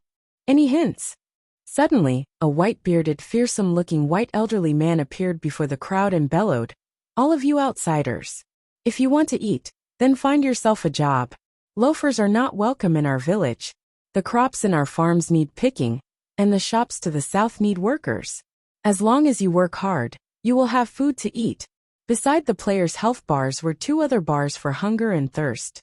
Upon reaching 0, the player would gain a hungry or thirsty debuff that would cause their health to drop. Frenzied Sword examined the old man. Based on your level, you acquired the following information. Xander Bighorn Mountain Village Chief. Level. Stats. I am your village chief now. Danger level middle. Players had an examine function that allowed them to learn an NPC's name and information. However, the amount of information obtained differed based on their level difference. The weapons store sells guns, bullets, and other weapons. The marketplace is where people sell food and water. And the amphitheater is where you will find mounts to rent. If you wish to leave, there is a train station several kilometers north of here. If you wish to learn a craft, the blacksmiths or the tailors are good choices. Xander's explanation filled in the new players on their situation. There were only a few subclasses and one combat class, Novice Hunter, available in this village, and they cost money to learn. Frenzied Sword opened up the map to find it mostly shrouded in fog. Before he explored the planet, he would have to first earn money. Is it possible to take on hunting quests straight away? Frenzied Sword recognized the man Slice You Up as the guild leader of the guild Kill All. His IGN was telling of his personality. Upon hearing his question, Xander burst out into laughter. You weaklings think that you stand a chance against wild beasts? See those mountains over there? If you are not afraid to die, then by all means try. But it looks to me like none of you are even strong enough to even take on a silver hyena. The players looked towards where the old man pointed to see a range of forested mountains in the distance. Some of the mountains stood so tall that the clouds seemed to encircle them like huge coiling pythons, creating an extremely scenic view that stole the breaths of the players. The graphics were incredibly lifelike. Galaxy was clearly ahead of the competition. Refusing to believe the old man, Xiao took his party to purchase some basic equipment with the starting money of $100 and headed for the mountains. It did not take long for them to return. Xiao, in particular, was shaken up quite badly. The first beast that he had encountered was a gorilla larger than an adult man. As soon as he raised his dagger, the gorilla threw its excrement at him, the force of which blew up his head. And it only got better. He respawned in the middle of a stampede. Why the hell would that freaking monkey know how to throw its excrement? Must everything be so realistic? For some reason, the foul smell still lingered around even after respawning. The developers were definitely trolling when they decided to add in this smell. WTF? Aren't those monsters too strong? They didn't even stand a chance. He only managed to do 1 damage. Damn it, I dropped the knife I just bought. The amount of experience lost upon death depended on the character level. The respawn time also increased with each death. For the first death, respawning only took 10 seconds, but it would take a minute for the second, 5 for the third, and half an hour for the fourth, increasing up to a whopping 6 days. Death was very costly in the galaxy. Each character could also only die up to 10 times every day, 6 days in-game. Reaching this limit would result in a character lock until the next day. It was an anti-addiction system that proved to be more effective than the exhaustion system of certain mobile games. The kill-all party's sad state immediately deterred the other players from thinking of hunting monsters. They quickly dispersed to find work to do. As Xander watched over the buzz, he stroked his beard with a smile. The reward is so low. I only got $50. Leveling is so slow. It took me half an hour of quests just to earn enough experience to level up. Everything feels so real. I hit myself to test, and blood actually came out. Amazing. Something is wrong with you, dude. The start was not as easy as the players had expected. Everyone was at least put on a level playing field. Furthermore, there was an extremely high degree of freedom for them to choose what they wanted to do. As the players went about their quests, many started to find themselves enjoying the game. Quests were tiring yet felt so fulfilling. Today is a blessed day. Are you a pro gamer too? Frenzied Sword recognized the trio walking towards him. They were also famous pros. Twinkle Fried Rice, a genius lauded for his mechanical skills, Sleepy Winter, a super veteran of esports, and Rainy Kim, a female idol gamer with tens of millions of fans. In the face of these big gods of the gaming world, Frenzied Sword felt as though he had shrunk a few feet. Is something the matter? Sleepy Winter laughed, replying, I was wondering. Did you notice that the map sold in this town costs $3,000? There were 3 groups of beta testers. The first group were casual gamers who won their spots from the lottery system, while the second group were professional gamers or prolific personalities, for whom a certain number of spots were reserved for. As for the third group of beta testers, they bought their accounts from resellers. The casual gamer would only be interested in checking out the game, but the latter two shared the same reason for playing the beta: to get a head start. This beta test will only last for 12 days in terms of game time. It's quite obvious that doing the beginner quests here is a waste of time. But you should have noticed that we are not forced to do them at all. What we should do is to take advantage of our head start and start exploring this world. We can be the first to discover all of this planet's secrets and treasures. Frenzied Sword nodded slowly. As time was indeed limited, to dawdle around in a beginner zone did seem like a waste of precious time. Questing here would certainly give them a level advantage over the newer players, but that would be all. In contrast, exploring seemed like a more promising, and definitely more fun, option. But why would you tell me all this? He asked. Sleepy Winter laughed. Those big guilds will definitely realize this soon enough. The problem is that they have the advantage in numbers, so they will easily be able to buy the map. What do you say to joining our party? It will definitely make things easier. Frenzied Sword accepted the invitation without hesitation. How are we splitting the cost? Asked Twinkle Fried Rice. Since I suggested it, I'll contribute more. replied Sleepy Winter. I don't like to owe people, so I'll contribute 1,000, added Rainy Kim coldly. My part settled. She immediately turned around and left to earn money from quests. Sleepy Winter rubbed his nose bitterly. We've known each other for a few years already. Why won't you give me a chance? With the money they earned from questing, the four of them were able to procure the map the following day. Obtaining it cleared some of the fog on their maps, and it also provided basic information on the planet's current situation. They learnt of the Six Nations, the Germinal Organization, and the Revolutionary Army, amongst other factions. According to this, the two biggest powers are the Six Nations and the Germinal Organization. The Six Nations seem to have quite a number of training schools and academies. It'll probably be easier to learn a main class there. Let's see. Seems like Star Dragon isn't a bad choice. Bighorn Mountain was situated in Star Dragon, and the public train station was not too far away. Sleepy Winter nodded. We don't have much time. It'll take about 3 days for us to reach the capital. Frenzied Sword groaned inwardly. He was starting to regret having joined the party. However, he knew that it was too late for him to chicken out. The journey could not be skipped, so the party had to sit through the entire 3 days. There were some quests available on the train, but overall, it was not a pleasant trip at all. They did, however, have the forums to stifle their boredom. On the forums, players were posting about their experiences on the different starting zones. It provided them with much amusement, except for Frenzied Sword, who could not stop worrying about the passing time. After 3 days, the train arrived at the western capital.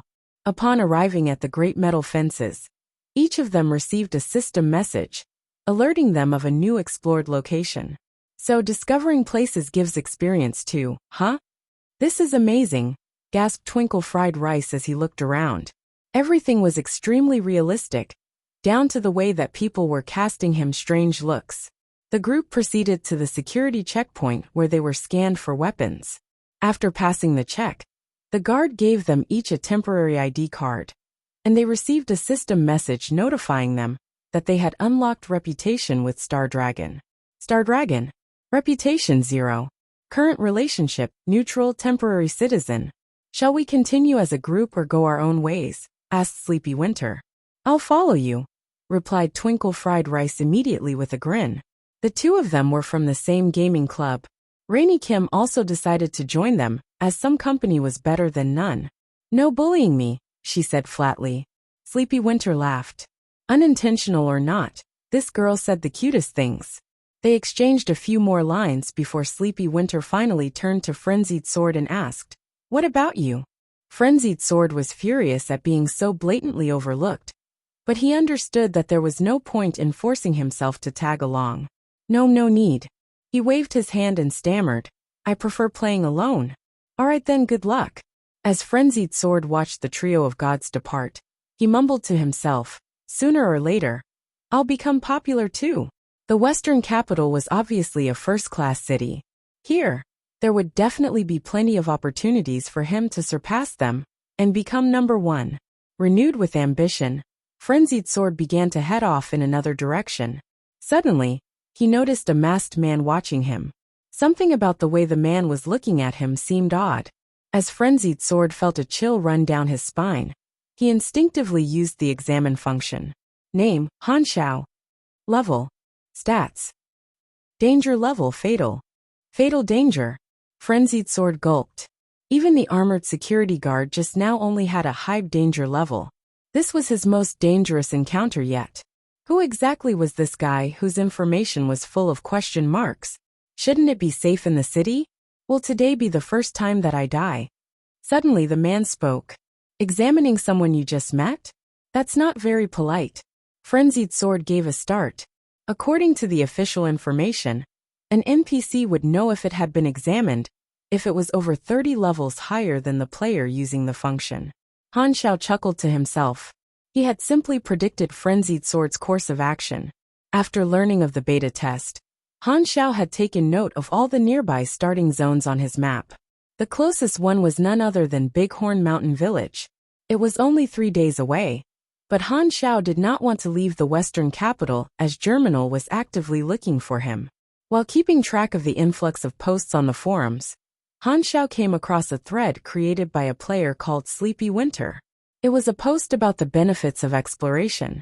Han Xiao knew who Sleepy Winter was, a legendary pro gamer who was quite active in public forums. He liked to discuss strategies and create guides. He was a good man, handsome beside the point, and naturally had a huge fan base. In the Chinese server, he had ranked consistently amongst the top 30. Han Xiao himself had only ever peaked at 47th, and during a period of time, he even fell out of the top 100. That lesson that he had learnt then was to stay away from girls, if you want to succeed. Once, he had shared his thoughts regarding this with the 28-year-old owner of the convenience store below his apartment building who he was on friendly terms with. The bachelor had laughed him off. "Cool story, bro," he said, "but I'd rather have a girl." To which Han Xiao had replied, "But which girl would have you?" That was the day that Han Xiao lost his special discount at that store. The rankings were not based purely on combat. In Galaxy, there were all kinds of competitions apart from fighting, from treasure hunts to monster killing, and even races. As Han Xiao had taken on a number of revenge assignments from other players, his combat ability was quite polished.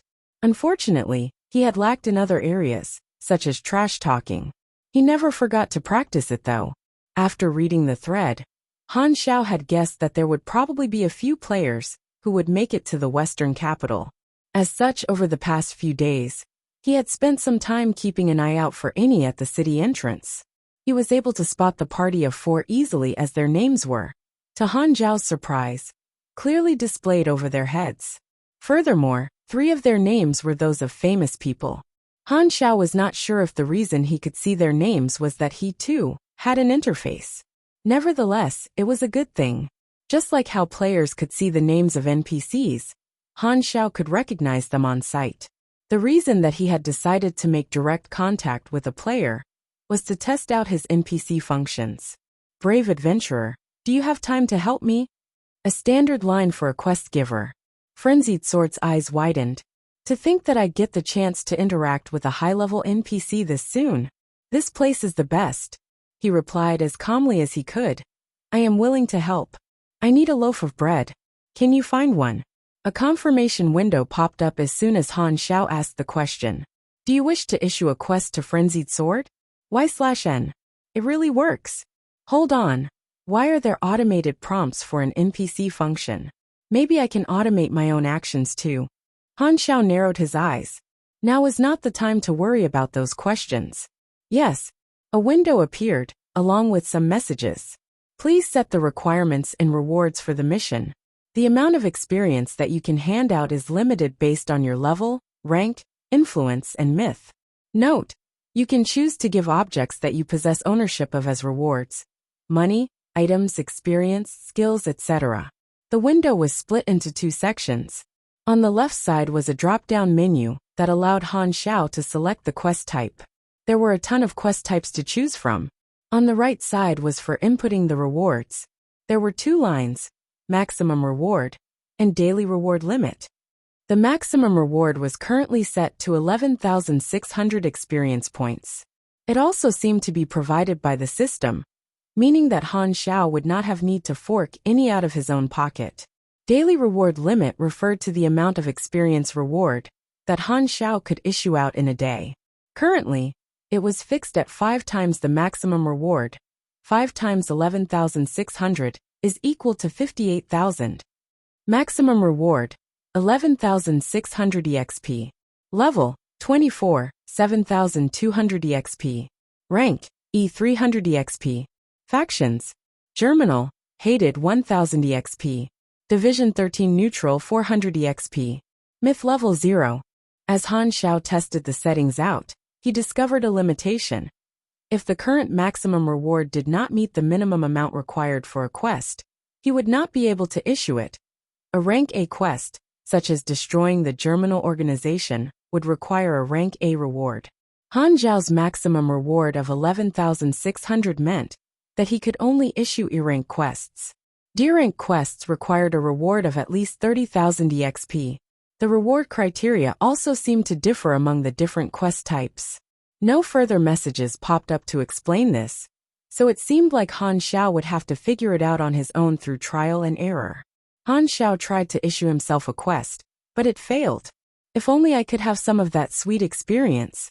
Although he now had the ability to hand out experience like water, he himself was only earning about 20,000 to 30,000 EXP a day. Of course, there was no way that he would help someone else. Seems like I could use this to my advantage though.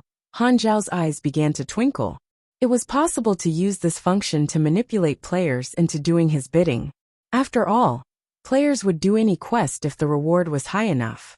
Han Xiao suddenly had an epiphany. I have to increase my maximum reward. In most games, it was the key, high-level NPCs who gave the hardest missions and the highest rewards. The quest function system made perfect sense. Han Xiao issued a regular mission to Frenzied Sword. Frenzied Sword stared at the mission window with his mouth agape. What kind of high-level NPC would ask for a loaf of bread and reward only $1? Hold on, he could just be testing me. Frenzied Sword recalled that in some of the games he had played before, there were indeed quests like this. The more he thought about it, the more likely it seemed to him. So Frenzied Sword whipped out all 7 of the bread loaves he had in his possession and put them into Han Xiao's hands. This is all the bread I have, he added sincerely. Han Xiao was stunned. What's going on? Are gamers these days so excessive with doing quests? Nonetheless, a completion dialogue popped up when Han Xiao received the bread. There were too many quest types to test out, so Han Xiao decided to try out the other NPC functions. There was an icon in the shape of a person beside Frenzied Sword's name above his head. When Han Xiao focused on it, an RPG-style meter bar popped out. The bar was half red, half green, and with a needle at the center. Do you want to adjust favorability with Frenzied Sword? I can even do this. Han Xiao was a bit scared to try. What if changing this also adjusted his thoughts? If I set favorability to maximum, will I turn gay on the spot? No. I can't risk that. Han Xiao decided to test it by moving the needle slightly left to reduce favorability by 5. He heaved a sigh of relief when nothing else seemed to change. This function isn't very useful. Your favorability with Han Xiao has dropped by 5. Current status, stranger. What the? Why would my favorability go down after quest completion? What the hell? As Han Xiao was wondering if he could perform transactions with players, he began to laugh shadily. Hey kid, not bad. I only sell my goods to people I like, and I like you.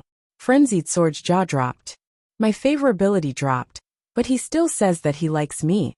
Do you want to open up a shop to Frenzied Sword? Y/N. Confirm. A shop window immediately popped up. The window was divided into 2 sections. The left section was titled Item Shop, and there was a system hint saying that it was possible for Han Xiao to put up items on display, even if they were not currently on his person. The right section was titled Skill Shop, where Han Xiao could put his own skills up for sale. Han Xiao fiddled around with the settings. Please set a price. You may select money, experience, or items. You may also set buying requirements such as favorability, level, skills, class, etc. So far, Han Xiao had been dealing in Aquamarine's international currency, the Aquamarine dollar. The Benar was the standard universal currency. Han Xiao discovered to his surprise that the shop function allowed him to set the item price in any currency that he had ever come into contact with. An idea suddenly came to Han Xiao. I can set favorability requirements to attract players to keep coming back for quests. Han Xiao was reminded of how he had spent long hours grinding out high-difficulty quests, just to achieve exalted status with the Alliance of Light, all for the sake of a battleship. Now, however, the tables had turned. This interface is the best. A shop interface popped up in front of Frenzied Sword. As he scanned through the items, his eyes began to widen in disbelief. Godly equips, he blurted. Retractable knife. Incendiary bullets. 73 Wasp. Jackson assault rifle. Bayonet rifle? Frenzied Sword was shaking uncontrollably. To him, all of these were godly equips that would allow him to surpass any other player. However, his expression changed when he looked at their price tags. It was as if someone had poured a bucket of cold water over him. Even the cheapest of them, the incendiary bullets, cost $100 each. while the lightweight mecha arm required 10 favorability. This is daylight robbery. And how am I supposed to gain favorability with this NPC, when completing his quests reduces it instead? No wonder this NPC's danger level is so high. It's definitely still too early to interact with him. But Frenzied Sword only knew true pain when he took a look at the skill shop. Basic combat, basic shooting, submission. The sight of these skills caused Frenzied Sword to start drooling until he saw their prices. There was also a mechanic class change tome and an array of mechanic skills, but none of them were as eye-catching as the energy training technique. Godly skill. Han Xiao shook his head upon seeing Frenzied Sword's reaction. You aren't a technician, so you are unable to learn it. By now, Han Xiao had already been solidified as a secret NPC in Frenzied Sword's mind.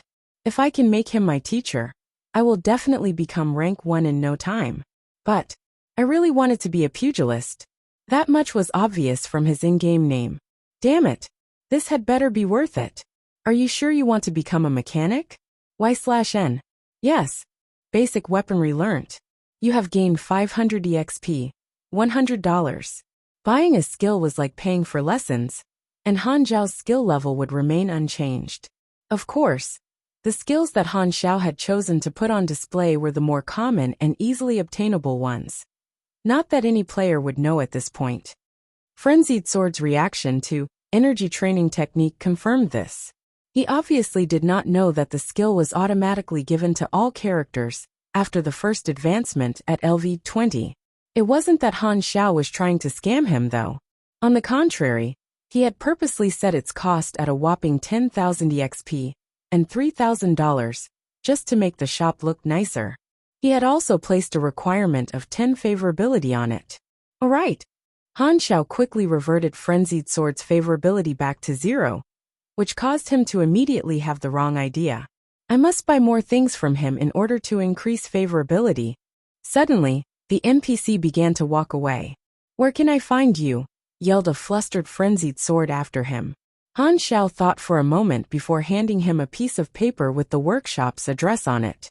As Frenzied Sword watched him leave, he began to grow excited. This is my chance. With those skills and equips, I will definitely be able to climb to the top. Suddenly his expression froze. I cannot let anyone find this secret NPC. To a city as big as the Western capital, a few beta testers were truly insignificant. For now, Han Xiao did not have any interest in them. The only reason he had come into contact with one was to test the NPC functions, and they certainly did not disappoint. Han Xiao was already thinking up ways to use them for scamming players. Frenzied Sword. As Han Xiao thought back to the player from before, scenes from another lifetime began to play out in his mind. In his previous life, Frenzied Sword had been part of the first batch of professional Galaxy players. As a pugilist, he had taken the first competitive season by storm and won one of 24 spots to represent China internationally. This honor alone had cemented his status as a legend. Unfortunately, this future pugilist legend was now a mechanic. Han Xiao did not know exactly how Frenzied Sword's fortunes would play out in this timeline, but he did know one thing for sure. There would be no Frenzied Sword representing China in the near future. The only reason Han Xiao dared to choose the mechanic class was that he knew it would eventually become the strongest class. However, this was something that no other player could know. In fact, the class seemed so bad from the start that in Han Xiao's past life, numerous gamers, including pros, who chose the mechanic class would give up their characters and restart in another class. I feel like I scammed him big time or something. Han Xiao shook his head. Scam? Nah. He made the decision himself. On the contrary, if he can endure a few patches, then he'll have me to thank. Yeah. Over the next few days, Han Xiao received many orders for the retractable knife. Although all of his clients were Division 13 agents, Han Xiao preferred not to meet with any of them directly just in case. He instead relied on Li Yilin to act as a middleman. The materials were sent directly to Han Xiao's workshop, and he crafted dozens of retractable knives over the next few days, earning him quite a lot of experience, some of which he used to raise mechanic affinity to the highest level, thereby gaining another talent point. Back in Division 13, Word that Li Yilin's team had acquired a mechanic named Han Xiao, and that he was open to private orders, spread like wildfire. As a result, the amount of orders he received skyrocketed, and Han Xiao found himself barely able to meet the demand. Nonetheless, thanks to this, he was able to earn tons of experience each day. Unlike in his previous life, there were no competitors, so Han Xiao had the entire market to himself. Han Xiao only intended to take orders for both the retractable knife and high-explosive gunpowder, but he made an exception to craft a lightweight mecha arm for Li Yilin. While the retractable knife was indeed selling like hot pancakes, Han Xiao knew that its popularity would soon fizzle out.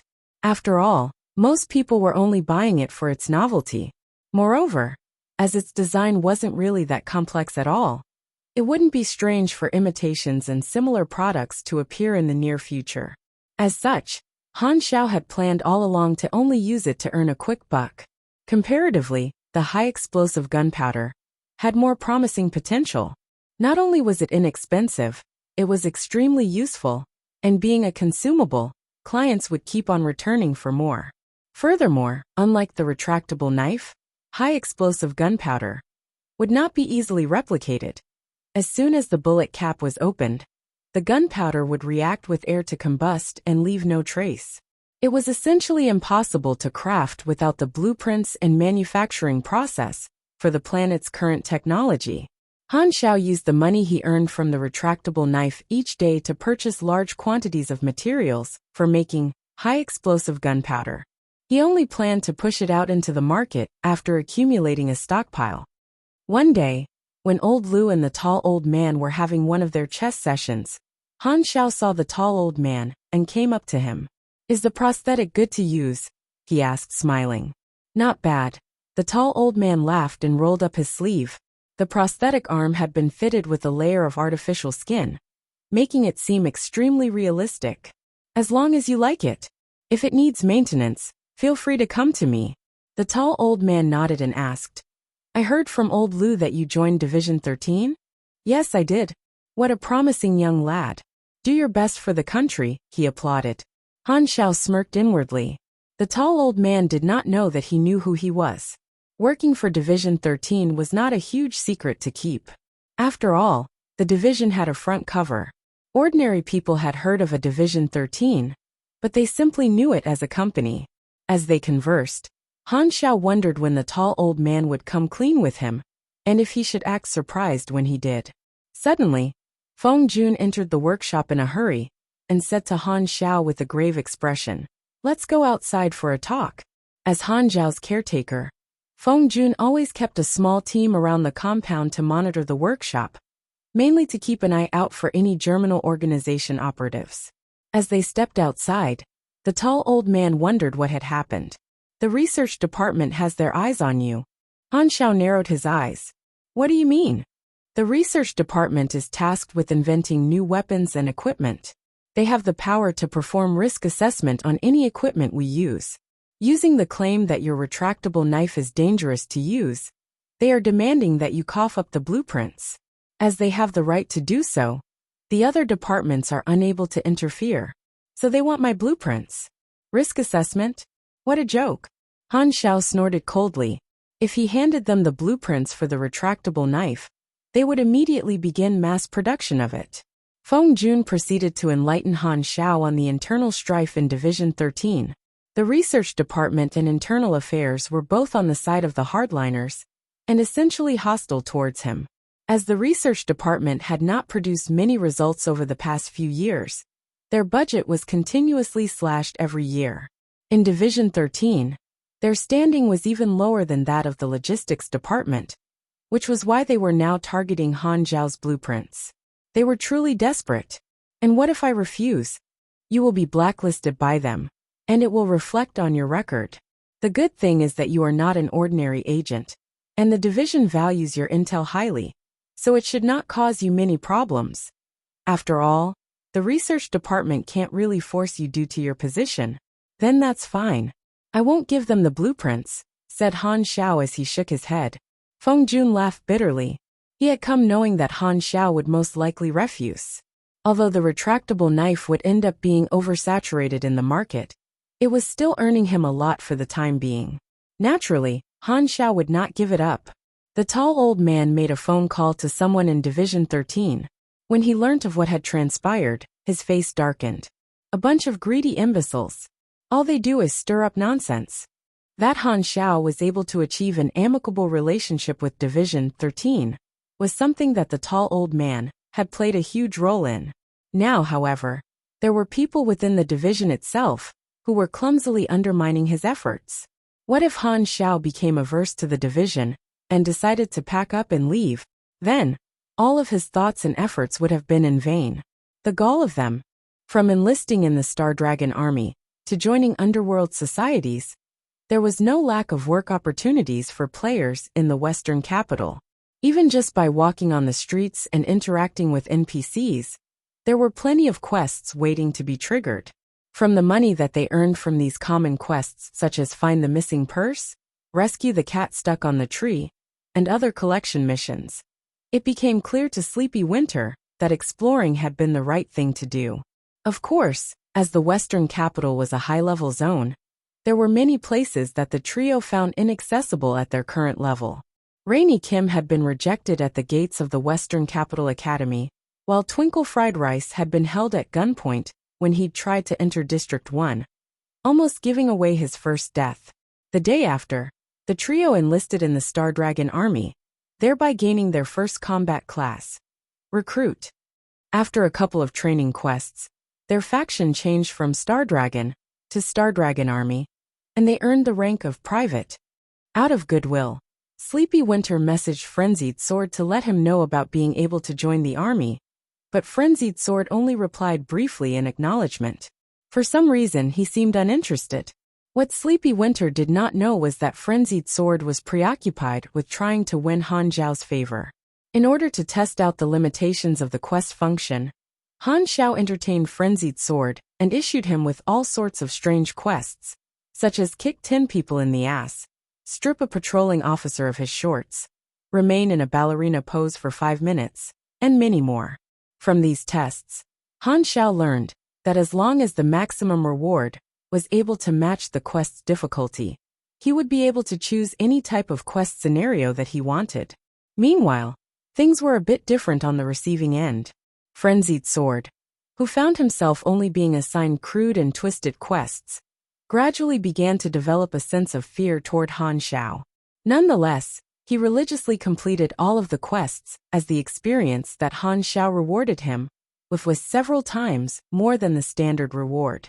That alone was enough for him to ignore his own morals. The quests allowed him to level up rapidly, and he used the earnings themselves to learn more basic skills from Han Xiao. The beta test might have been unexpected for Han Xiao, but overall, it did not do much to disrupt his plans. The beta players were simply too scattered and few in number to have much influence on their respective starting planets. 12 days was not enough time for them to level up significantly. It would take longer for a breeze to develop into a storm. In the long haul, however, the influx of players would be like a gold mine to Han Xiao. Helping to strengthen Frenzied Sword was only the first step. Soon, his progress would definitely catch the attention of the other players and his own association. His association would certainly capitalize on it and release information on this secret NPC in order to gain popularity. That was when the money and experience would start pouring in for Han Xiao. Frenzied Sword might have thought he was hogging Han Xiao to himself, but he was actually dancing in the palm of his hand. Official launch countdown: 126 days 11 hours 32 minutes. Aside from crafting incendiary bullets, Han Xiao spent most of his free time browsing the forums. Although it was usually buzzing with discussion, and players would frequent it while their characters were dead or had set up shop, there were only beta players posting now. The women on Aquamarine are so beautiful, urgently looking for party members to fight the sand bandits. Location: Fallen Dragon Valley, Planet Longtune. Coordinates are: a shot of Planet Brighton's magical floating city. I somehow transformed myself into some tentacled monster. How do I change back? Damn it, teach me how. Most of the threads were posted to request help or share information. Some parties also used the forums as a means to record and share their progress. There were over a dozen beginner planets of various civilizations available in the beta: magical civilizations, scientific civilizations, and religious civilizations, to name a few. The societal structure of each planet also varied. The most popular planet seemed to be planet Winterfrost, which was ruled by the Void Demon race. The planet also served as an outpost for the Destruction Army, whose aim was to destroy all civilizations. In Han Xiao's past life, they were an enemy who had given him quite a headache. As Han Xiao refreshed the forum page, a new thread caught his attention: First B-Class Quest. Han Xiao narrowed his eyes. He recalled that the first B-Class mission had only appeared after the official launch. How could someone have unlocked such a high-class mission during the beta test? Curious, he entered the thread to see that it was already erupting with discussion. Who are you trying to fool? I haven't even seen a D-Class quest yet. Are you dumb? He posted pictures as proof. They must be fake. Why is there only a quest name, but no quest information? Nice try, clown. Who would want to share their quest information with you? It must be super hard. I'm still at the beginner zone. Does anyone know how to get out? The poster is the official account of the Throne of Gods Guild. They're legit. It should be true. Does anyone know which planet this is? All of you are noobs. Sorry, my dog ran over my keyboard. Han Xiao chuckled.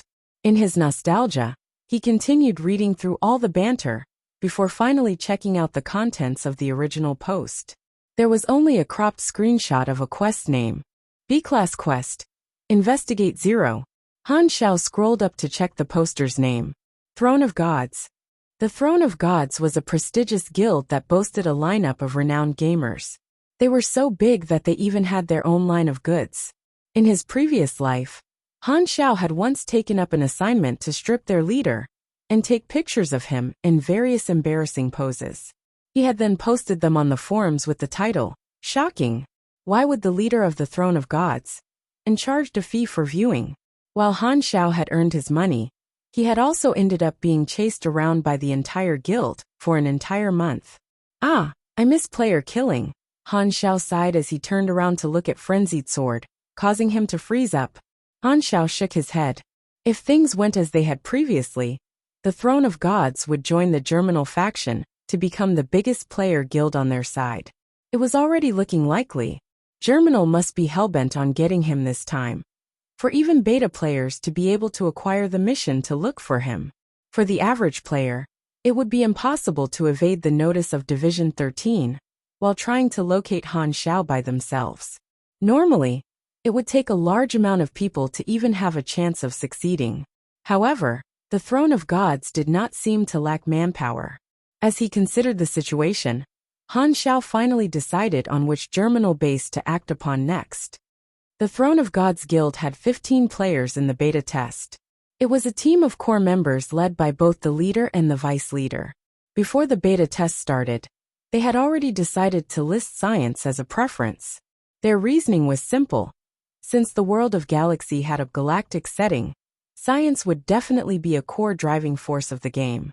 As such, they were all able to start together on Aquamarine, and had also quickly purchased a map to begin exploring. The leader, Jupiter, was the one who decided to join the Germinal organization. Their starting zone had also been close to a Germinal base. Jupiter thought that the Germinal organization was probably the strongest faction on the planet, as they able to stand strong against all of the nations on their own. Choosing them had nothing to do with favoring their ideology, or anything like that. After all, their only priority was to get stronger, and reality did not betray their expectations. After joining Germinal, they were brought to the Dark Crow Valley base, where they underwent tough training to become low-level grunts. The biggest gain that they received there, however, was none other than the B-Class quest, Investigate 0. The only information provided by the quest was that the target 0 was currently residing within Star Dragon. At present, the 15 members were having a top-secret meeting to discuss how they would complete the quest. "This is our first B-Class quest," said Jupiter in a low voice. "As there doesn't seem to be fighting involved, with our level, we have a good chance of succeeding. The rewards are extremely good. With them, we will definitely be able to become the #1 guild. All we know is that 0 is in the country, But Star Dragon is just too big, added Poseidon, a core member of the guild. The beta test period is too short, so I think that we should only aim to complete the quest after official launch. Now we should just do some preliminary investigation. Everyone nodded in agreement. The quest information only tells us that Zero is an enemy of the Germinal organization. If we manage to kill him, will there be a bonus reward? Nice thinking, as expected of our leader. But that would most likely be A-class difficulty, pointed out Poseidon. There's no impossible quest in a game. We just have to find the way, answered Jupiter matter-of-factly. The official launch is 1 week after the end of this beta test.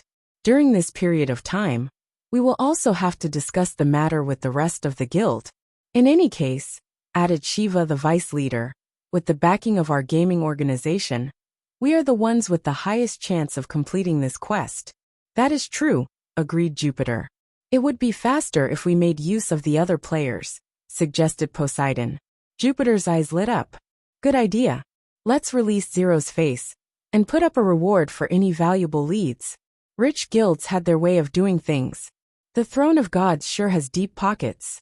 If only I could find Zero. The reward on Zero's wanted poster was extremely alluring. But Frenzied Sword knew that as he was operating alone, it would be like trying to search for a needle in a haystack. While it might have been a pity, it did not bother him too much. Frenzied Sword's eyes filled up with fire as he took another look at Han Xiao. As long as I latch onto this guy, I will level up faster than anyone. Initially, performing all the strange quests that Han Xiao gave him did give him a sense of aversion.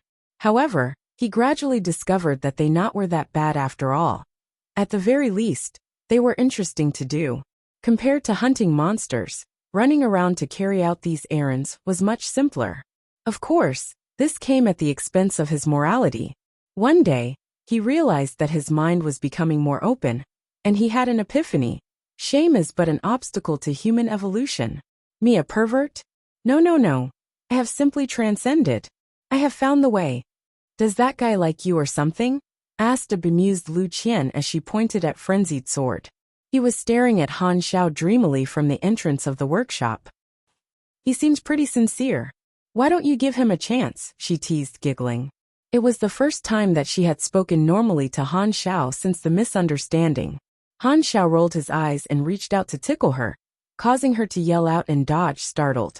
Hugging her sides with crossed arms, Lu Qian watched Han Xiao closely with puppy eyes in anticipation of his next attack. Her grandfather's attempts at playing matchmaker had initially caused her much headache. However, she soon discovered that there was no cause for concern as Han Xiao was not particularly interested in her. To be more specific, he did not even seem to be interested in women at all. Although this eased her worries, it also raised other concerns. A woman's heart is unfathomable. Pay her attention and she might become wary of you. But neglecting her won't do either. Unfortunately, one's looks also play an important factor. If you are good-looking enough, you won't have to worry about it. You have triggered the sudden quest. Assassination. Quest hint. The assassin is closing in. Completion requirement. Survive the encounter. Quest reward. Unknown. Han Zhao's face stiffened. The attack could happen at any moment. Damn it. Old Lu is not home now. For the quest to have triggered despite Feng Jun and his men keeping watch in the neighborhood meant that the enemy definitely had some kind of special ability to invade without getting detected. There was a high chance that it was a superhuman. Han Xiao immediately dashed into his room to retrieve his equipment. It was vital to avoid dragging old Lu and Lu Qian into the mix, as it could jeopardize his plans to unlock the hidden scenario that he had come here for all along. Facing his attacker head-on was also more of his style. Frenzied Sword chased after Han Xiao. As they ran, Han Xiao began to feel like someone was watching him. The temperature of the air suddenly began to drop, causing Frenzied Sword to rub his arms in fear. Even he could feel the murderous intent in the air. As they walked down an alley, Han Zhao's sense of danger began to escalate from a tingle into an alarm. Darkness was already creeping upon the unknowing pair. Before they realized it, they were transported into a world devoid of sight and sound. Strangely, however, this pitch-black darkness made Han Xiao feel extremely safe and comfortable. as though he were back in his mother's womb. All that remained was an overwhelming allure to fall into eternal slumber. An illusion. Han Xiao forced his eyes open. You are under the attack of an illusion. As your INT is higher than 50, you are able to resist its effects. The darkness around Han Xiao began to shatter as the effects of the illusion faded. As Han Xiao regained his senses, he discovered that there was a man standing 5 meters away with a gun pointed directly at him. The assassin was wearing a victorious smirk. Click. He pulled the trigger. Han Xiao's eyes widened. How am I supposed to dodge a shot at point-blank range? People often say that time slows down in the face of danger. What happened next was on a whole new level. In the face of imminent death, the world around Han Xiao suddenly began to slow down. The expression of panic on Han Xiao's face was replaced by a look of absolute coolness, as his mind cast aside all unnecessary thoughts and emotions in order to process the situation. It's not over yet. The flow of time resumed. In the very instant that the bullet left the barrel, Han Xiao activated Strafe, causing his entire body to seemingly fade and reappear.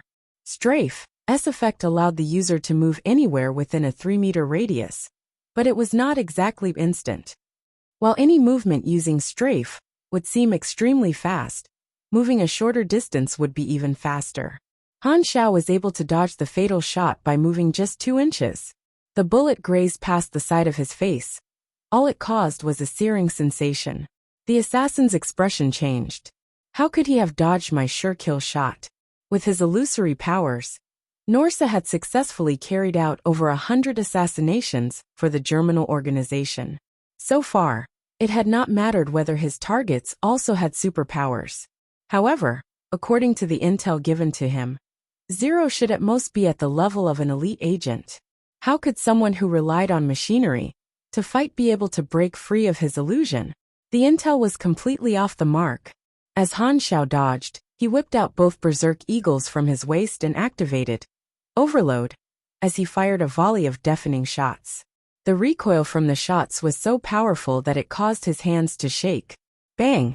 Bang! Bang! All of the shots found their mark on Norse's chest. A perfect counterattack.